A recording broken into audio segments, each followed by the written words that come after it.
Captain Forest here, and as promised, after I've pretty much hit 1,000 subs, much appreciated to you guys for helping me reach that milestone. I'm hoping we can reach higher.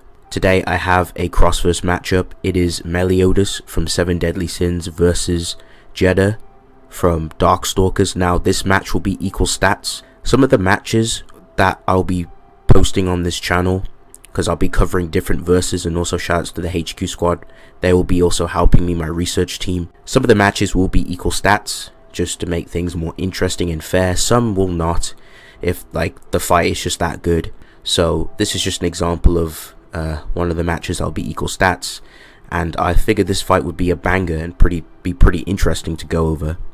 But yes, now that I've got that out of the way, I hope you guys enjoy this video. Hope you guys leave a like, comment down below, subscribe, and of course Coffee Shop Gang, their links will be in the description. Massive shoutouts to the group, and also huge shout out to the HQ squad. They're my team, much appreciated to them. They help me with my scripts and prep me for my videos. Pretty much equal stats, everything's going to be equalized. So AP, speed, durability, hexes, stat amps as well, so there's no one's going to get any amps or anything. It's all equal. Now for Jedah, I'll be including his game and comic feats, so that will be kind of like a mini composite. So anyway, let's start off with the demon Meliodas and go over some of his hexes, abilities, equipment, and resistances. So Meliodas can tap into his demon powers, which acts as a berserker rage, making him more violent and dangerous in combat. When Meliodas taps into more of his power, he undergoes a transformation called assault mode. He can create dark constructs with his demon powers, such as a giant axe, claws, wings for flight, dark pillars to seal you inside, and dark tendrils. Meliodas can use Hellblaze, a unique demonic attack which the fire sticks to whatever comes into contact with. The flames cannot be put out. This magical fire also negates type 3 mortality, also aka regeneration, as Bon, who has one of the best healing factors in Sevendeadlysins, was left with a permanent scar that did not heal after Meliodas sliced him with purgatory fire. He can use Hellblaze in many ways, such as throwing a concussive or widespread explosive flame. He can lace his demonic fire around himself, weapons, etc., and he can throw down his fire to pin his foes on the ground until they burn away and die. Meliodas can compress and control dark orbs, where he spins them around at such speeds to shred through his opponent or use as a defensive option. So I'm going to go ahead and move on, and we're going to talk about Lost Vein, which is one of Meliodas' go-to weapons in combat. Now Lost Vein is Meliodas' sacred treasure. The sword allows him to create clones which can offer support in battle. With the sword, Meliodas can perform his signature move called Full Counter, an ability that allows him to reflect magical attacks back at his opponent. His clones can also perform this technique too. Meliodas can perform Revenge Counter, where he lowers his durability to take on more damage from his opponents. Then he stockpiles all the damage and returns it all back into one massive energy attack at his foes. Meliodas can use Counter Vanish, which nullifies any magical attack, and Meliodas can utilize some impressive techniques and versatility with his sword. He can lace his sword with purgatory fire and slash his sword down, blasting purgatory fire down. It has long range and covers the area. He can perform the 1,000 divine cuts, where he slashes opponents with quick succession.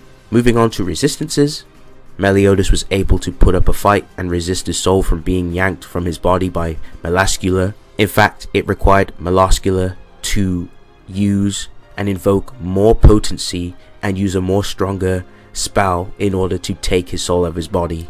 Very impressive. So his soul resistance is more impressive than like normal, because Melascula, like, she's able to just casually take out souls from like random fodder characters without having to use like powerful incantations. She can do it casually, but with Meliodas she actually started struggling. She had to invoke on some more power.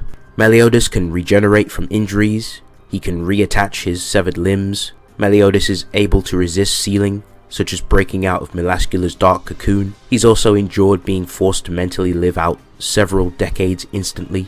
Meliodas is able to survive inside Purgatory, which is a realm that affects the mind, body and soul. It also ages you rapidly, and Meliodas is just fine inside this realm, giving him type 1 Immortality. That's going to round up Meliodas. I'm going to go ahead and move on to Jedah. So Jedah himself has amazing soul manipulation. He's able to affect and steal souls from millions of people casually. Jedah can transmutate souls and turn them into dimensions. He's also demonstrated to use his own blood constructs to grab you and then seal you inside a contract. He's demonstrated to do this to your soul as well, so he can seal away your soul in a contract too. Jedah has mind manipulation. He can literally break your mind down and weaken you.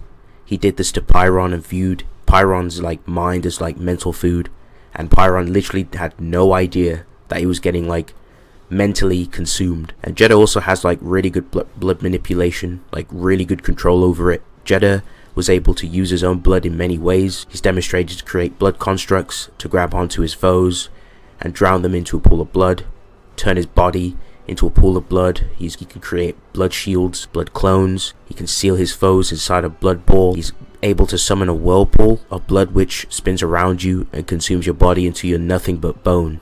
And Jedah can implode your body by filling it with blood. And Jedah can also use parts of his body as a weapon. So he can create a scythe. He can create frisbees and throw them at you. And he can also spin himself like a frisbee to slice through his opponents too. Now moving on to some of his resistances. So Jedah has mind resistance. By using his willpower, he can return a nasty mental feedback to his foes who dare attempt to affect Jedah's mind. Jedah has resistance to void manipulation / existence erasure. Jedah spent an eternity inside the void. Of course, voids, they erase you from existence. It's non-existent. So that's a pretty impressive resistance feat for him. Jedah also was able to take a chi attack from Chun-Li, and chi in Street Fighter affects your mind, body and soul, so that's pretty impressive. Jedah also has different types of immortality, so type 1, 3 and 8 demonstrated that he can instantly heal or reform his body from just blood alone. He spent an eternity inside the void and he was fine and he didn't age. And Jedah is literally linked to the sacred entity, which will revive him as long as his sacred mission remains incomplete, and Jedah is destined to return. So that's going to round up both combatants. So who would win in an equal stats setting? So both combatants have win cons. Meliodas has his demonic powers, such as his purgatory fire, which is definitely a dangerous win con. Meliodas has his dark magic constructs too. He also has his sword for offense. His full counter won't really be useful since Jedah's attacks aren't magic. Jedah himself has some win cons. So spiritual transmutation is definitely a good win con for Jedah to use in combat.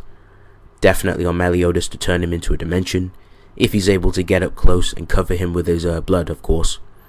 This fight is really close in my opinion. Both can take victory.